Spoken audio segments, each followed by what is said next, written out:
science. That's why I'm here, because I'm always wondering about how big the universe is. So yeah, I can just share a little bit more about me. I'm a 16-year-old studying year 11, studying at Westlake Boys High School this year, turning year 12 next year. And I love digital technologies. Is just pretty much coding. I'm a programmer, and of course I love astronomy too. So otherwise I wouldn't even be here. And I definitely like astronomy. I run a young astronomers group, as Bill said, here every second Monday of the month. And yes, this is my 10th year in loving about astronomy. Yes, yeah. I started learning astronomy when I was 6-year-old. When I started, because I just because my mom bought me a telescope. She's in this room right now, but please don't look for her. I just love astronomy. Also, I corrected a childhood misconception about stars being like a star shape. You know, the star shape is like this. But one night I was out there with my grandparents. I sat down, I gazed up, and I thought, stars, they're not star-shaped, they're spherical. And my grandparents didn't even believe me. But however, after searching online, I was right. It was something I find very happy. Don't worry, Steve, I can just do this.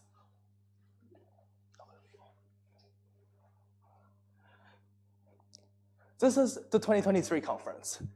Yeah, I can just do it like this.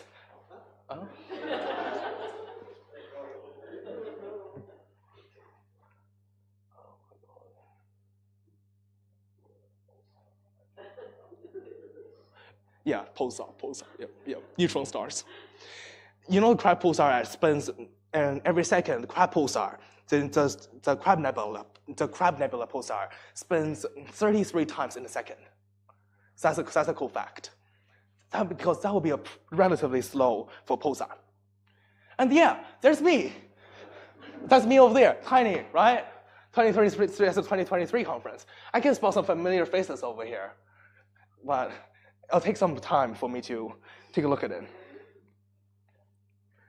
During the 2023 conference, it was hosted by our Auckland Astronomical Society, this society, 2 professors from the prestigious overseas universities, one from Australian National University and the other from the University of Oxford.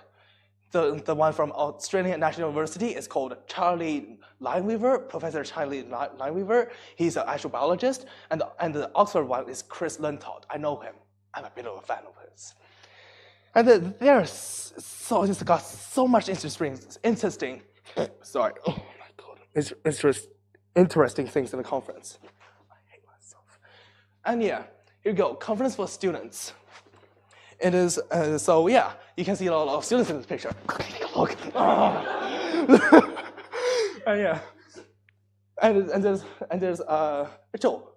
Oh yeah, you're still here. There's John, and there's some other students over here. Where am I? The thing is about me, I wasn't there, because that day I was in the picture, because I thought it's conference for students, isn't it? But as soon as I came in there, the photographer said there should be 14 people, but there's 15 people over here. Who's not a SWAP student? I was like, wait, what is going on? And then Carl, the person who was originally running the astronomers group, came to me and said, these are SWAP students, and say, Alex, you need to get our picture right now. I was saying, and yeah, I had to be kicked out. So sad. So that's when I thought, no, that was the SWAP students. So should I apply for this year? First of all, I get to meet experts. I get to go to a banquet. I get to go to Nelson at RASNZ's expense. Plus, I get to do a short presentation about my passion in astronomy. And the final battle is I get to be one of the smartest students for astronomy. This is insane. Wanted. It's totally wanted. So yeah, I applied. Dear RASNZ, when I was young, my parents told me the stars are diamonds in the sky. But I thought, are they really? And I corrected this childhood misconception by observations. And I found they're spherical. And I traveled here to the society around young astronomers, and also determined to influence my passion to others. And that's why I wanted to apply, because I want to get to meet experts. I get to do all of those good stuff things, cool things. And I have created an app that I'm donating to Stardome soon. So yeah, thank you for the opportunity, RASNZ. Your space really, Alex. And one day later, I saw this in my mail. Steve Butler, he's from RASNZ. It's about the SWAPA scholarship. I was so excited at that time. And as soon as I opened this message, probably you want to see another projector. I was so excited until I see this.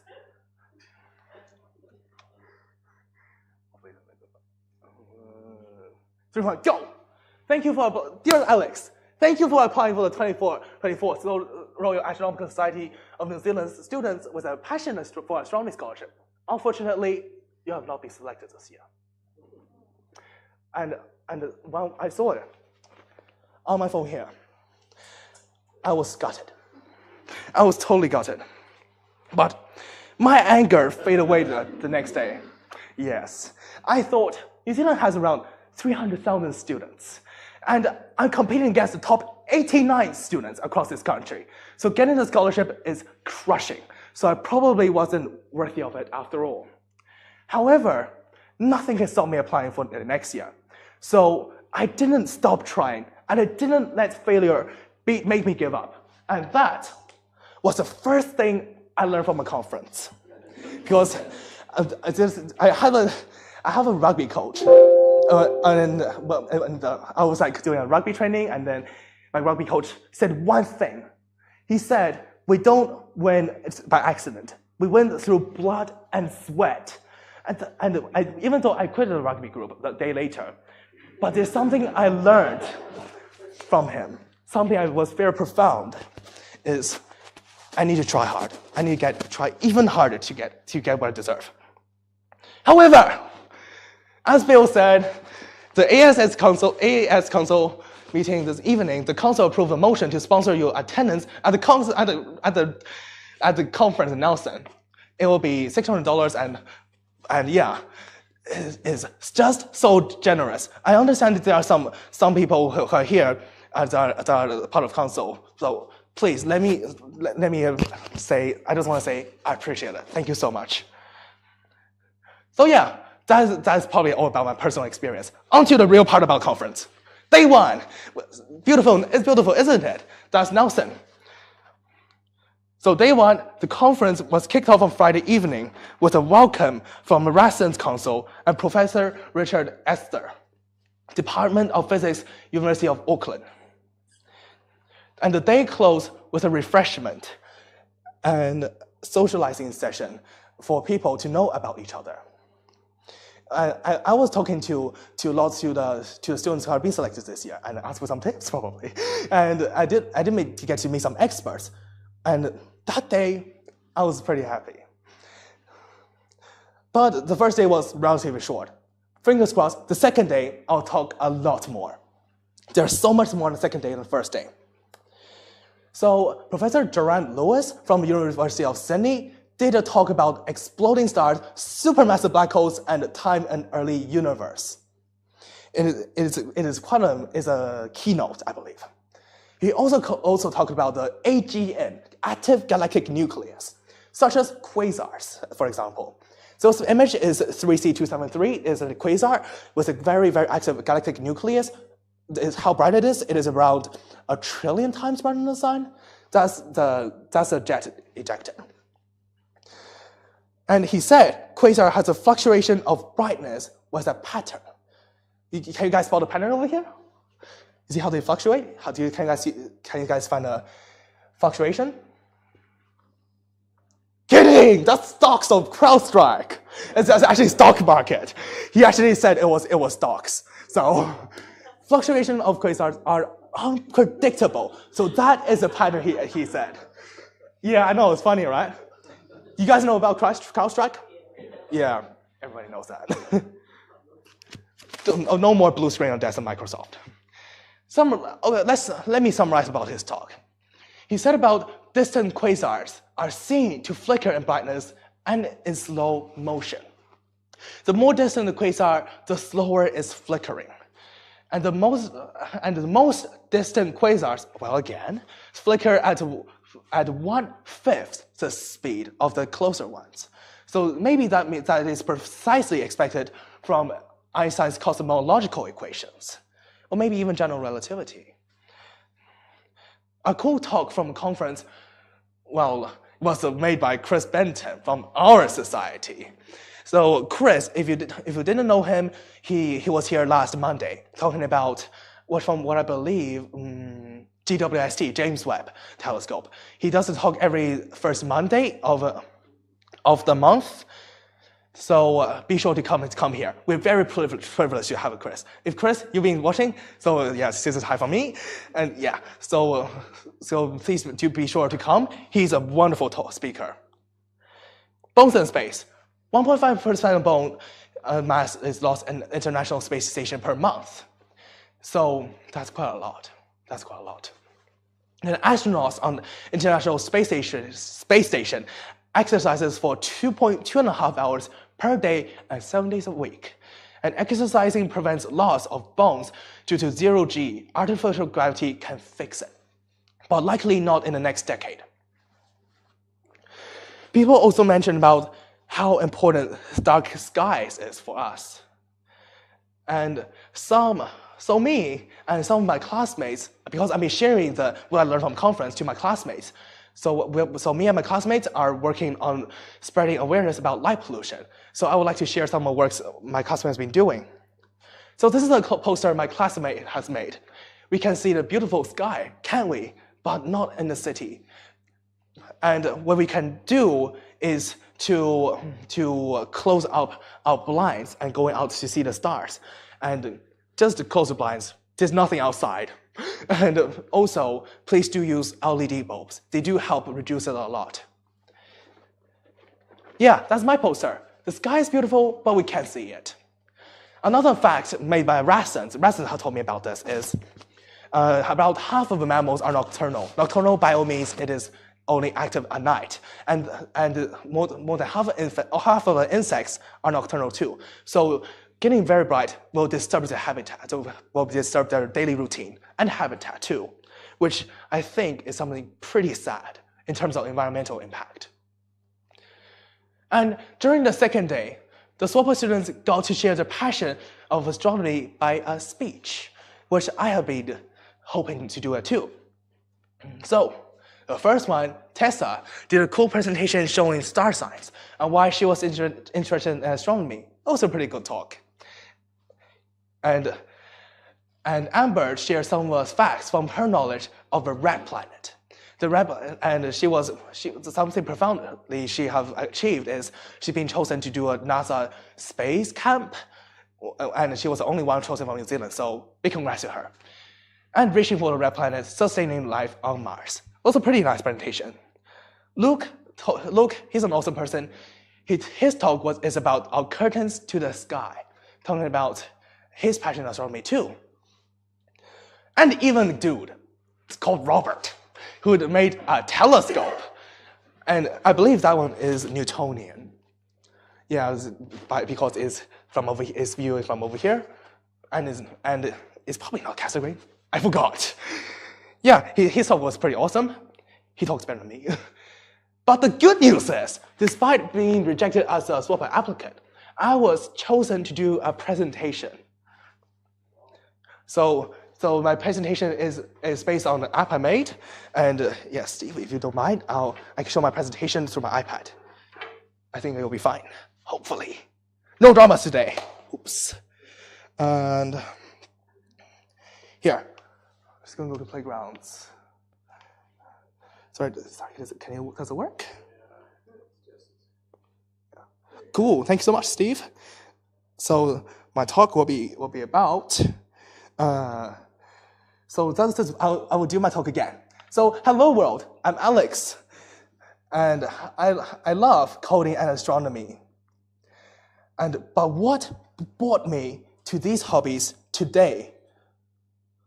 Something I believed from a University of Oxford professor. He's called Chris Lintold. He mentioned, I asked him a question. What is your best advice of doing good in astronomy? He said, as long as you're interested in astronomy, you'll be good at it. So by all means, it's passion. So let's dive into it. That's a Hubble Space Ultra Deep Field. This is an app I made. It's called Our Little Planets, but in the App Store it says Little Planets. And if I drag it up, you see this. So you can drag the planets into solar system, Mercury. I'll do Earth next. Saturn's over here. Venus, Jupiter, Neptune, Uranus, and Mars. Beautiful, right? The best thing is, give it a little wave. Cool, right? You can see it in augmented reality. And also, you did it if you get all of them correct. Because I'm an expert, I programmed this, so I programmed this myself. So I know the planets in order, absolutely. If I go down, and next. I'm thrilled to announce my project was winning of a Swift Student Challenge this year. It is by Apple. Apple is a technology company. Apple. This apple. Not a random fruit. I don't like apple fruit. And yeah, there are 350 winners around the world. I'm the only one here from New Zealand, and Australia overseas has 7 of them, which I think is quite happy about. And yes, because of that, multiple news organizations wanted to interview me, such as News Hub, One News, RASNZ Herald, and Radio New Zealand. Yeah, so first one who came out was One News, Kiwi student named after among Apple's coding competition winners. And my app in future will be dedicated to Stardom, the iPads over there, which many people will visit here. And next is News Hub. They made a video about it. I was in a telescope dome rehearsing this. And the next one is a Chinese version made by RASNZ. That means if you have a dream and if you try hard, you can do it. And yeah, in the Herald, and it was a premium article. And another one, who is this guy? Another organization, they took it off. If you're Chinese, you definitely know this. It's called Sky Kiwi. They have pulled it. They have pulled it off One News. They pulled the article and they say, "Oh, Alex won this. He won this," and then it's not legit. I had to forget about it. So when I first visited Stardom, because it's dedicated here, that was me when I was first visited Stardom. I would look at how small I am. Look at how cute I am, man. Yeah, just outside over there. And yeah, special thanks. Oh my gosh, my society is so nice. And Stardom, nice too. And RASNZ giving me this opportunity. It's so nice. But one final thank you, Apple.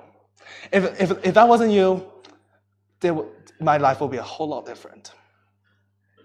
And I might not even be speaking up here right now. So yeah, I will move back to my real presentation now. No problem, Steve.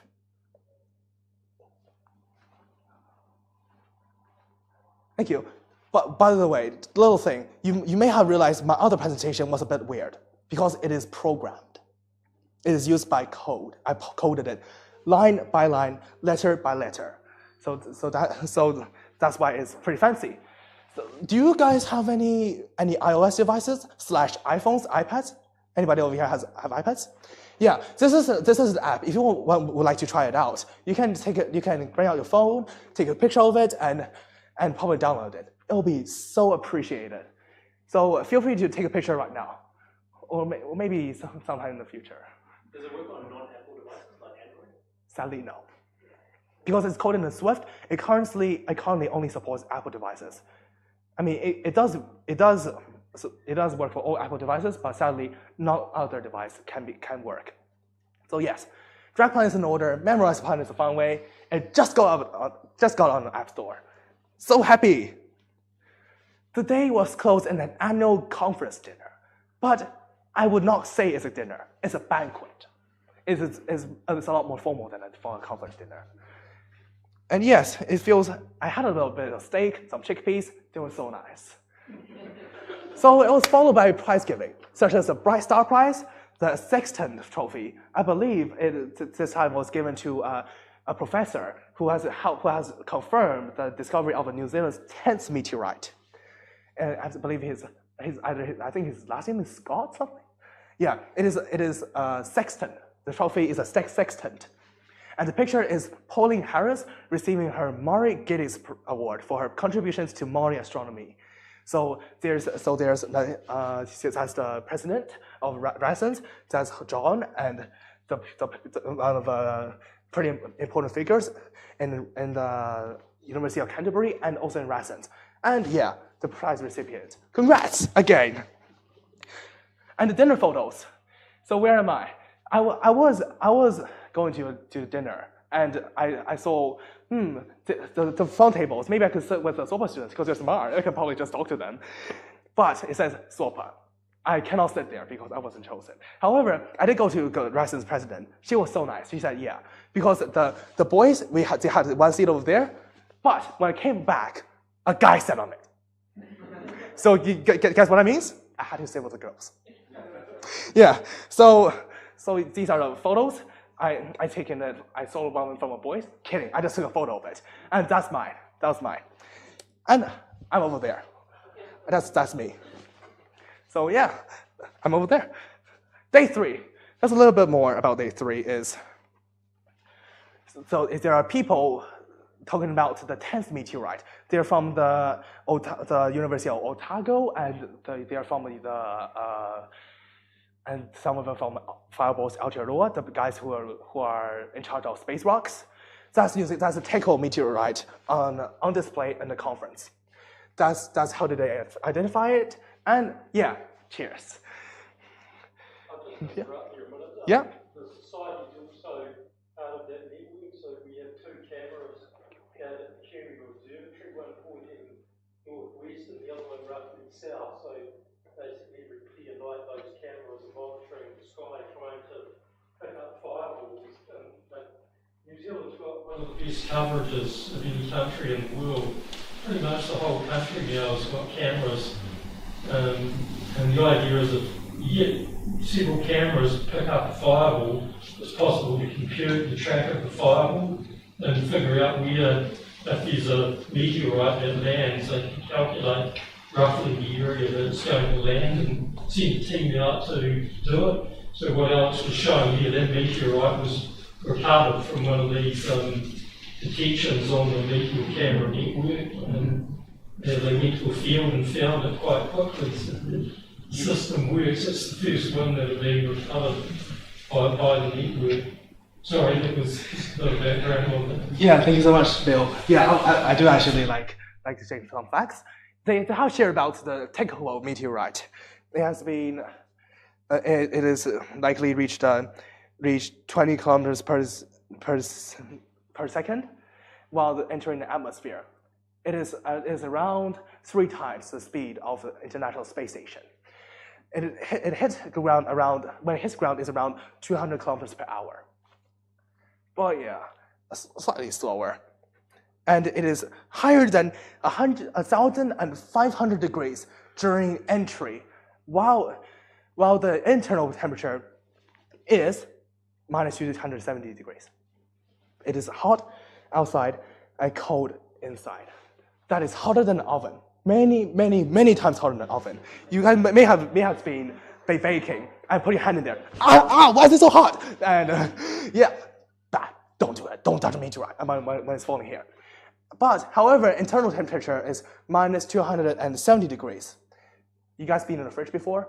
If you've been to a dark sky party, the fridge, you know, you guys been. I know some of you guys know it. You go inside, you probably stay for 3 seconds. You're gonna probably turn into a human popsicle.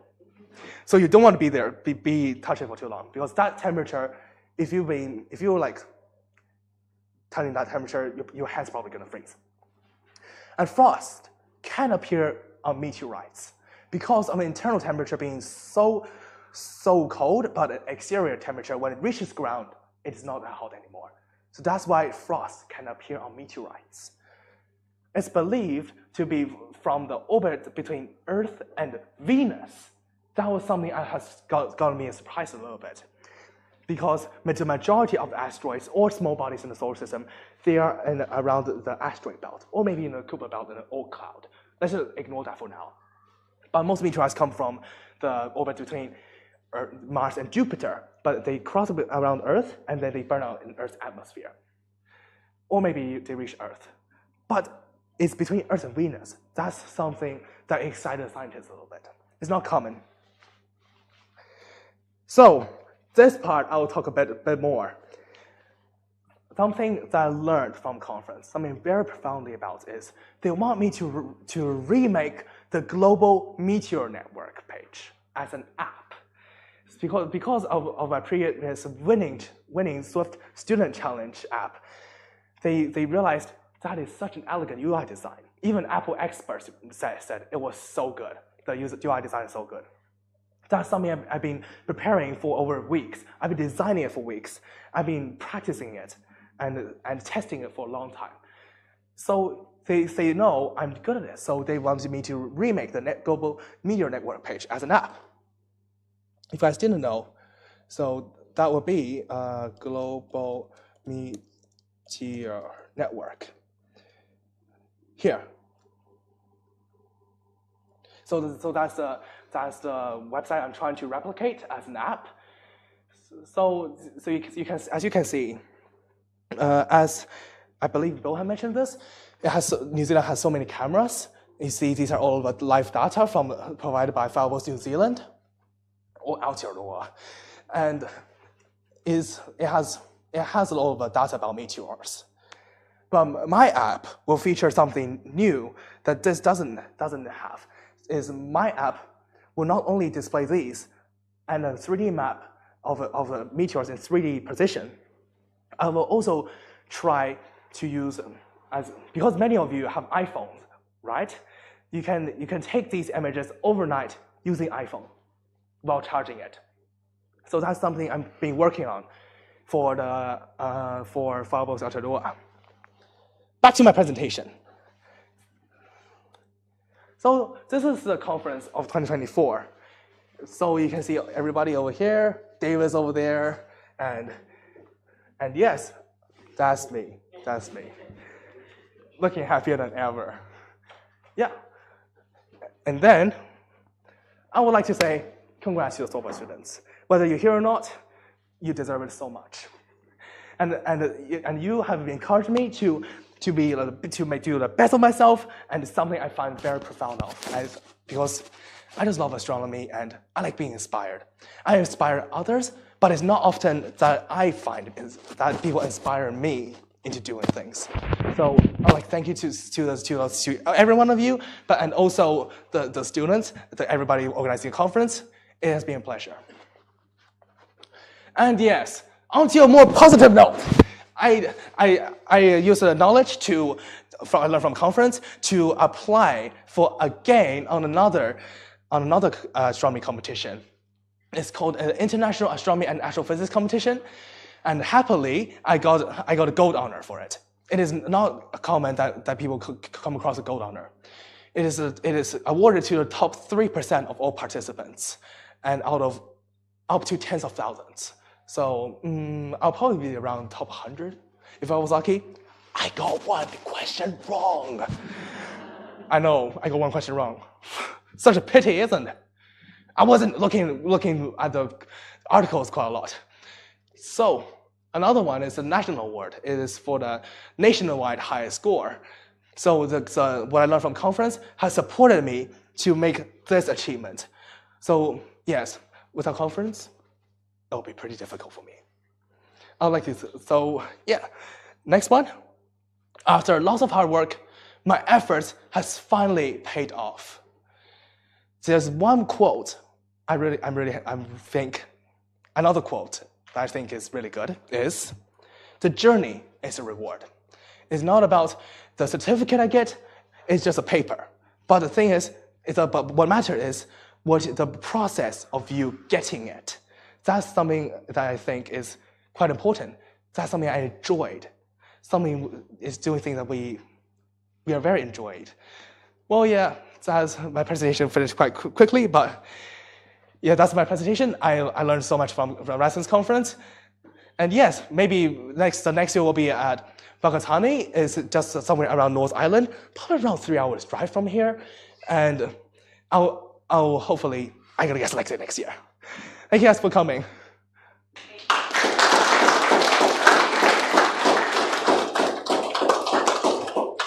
Thanks very much for Alex, and I'm sorry you had the technical issues at the beginning. That has made it quite difficult for your presentation, so you did well to get through all that. Does anyone have any questions? Yeah, I'll save the last 10 minutes for the questions. I have a question. Yes, you were mentioning something about the meteor org and using the Apple phone while it's charging. What? Would you like to let me go through the technical parts? No. Okay, no problem. So my camera will be on the iPhone, and I put it pointing upwards to the sky while it's charging through the window probably. And if you're lucky, probably in a clear night you can put it outside, but I suggest probably not. And guess what? I did actually get a picture of a meteor when I was trying the algorithm on Saturday night. I did get a meteor. So this is with an Apple phone. iPhone. Apple must have given you the best, latest phone then. Yeah, Apple's good. No, but that's great. Okay, that sounds awesome. The new cameras have got these phones that can do quite well in astrophotography. And as was mentioned earlier, the competition this year will allow entries for the smartphone section, so it'll be really interesting to see what people come up with. Yeah, Stevens on this has already posted some pretty good ones on Facebook from his Samsung, what was it, a Galaxy S24 phone. Yeah, it's a separate app. Yeah, it's going to be a separate app. It's going to be for iPhones. Yeah. It's only for iPhones only, and it's especially made for Fireballs Aotearoa. Something I forgot to mention is I'm actually collaborating with ESA, European Space Agency, for the data. They will fire me some data of incoming meteors, but however, the data are deemed confidential with ESA, so I cannot share with you unless they can agree for some agreements. And then they'll proceed. They will send the data to my app, and then my app will say, oh, there will be a meteor coming through, and the user can point a phone about incoming meteors and then take a picture of it. I send it to ESA, possibly ESA, and also Fireballs Aotearoa for analysis. So that's something I'm working on. Yeah, this is my stakeholders. European Space Agency. Yeah, something I was quite surprised, to be honest. Any other questions? Okay, yes, sir.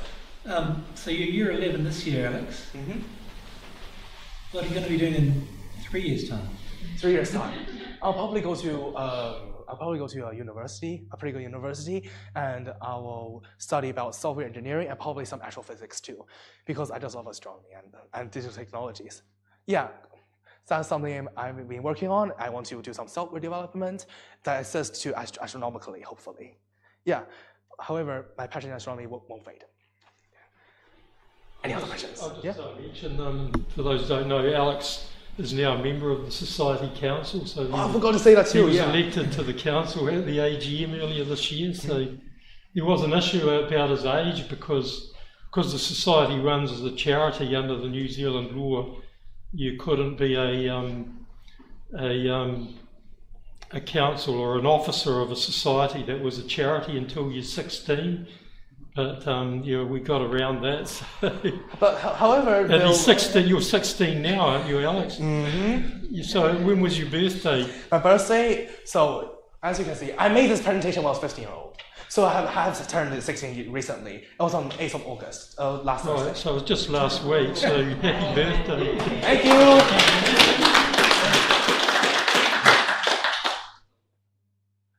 Yeah, no other questions? Yeah.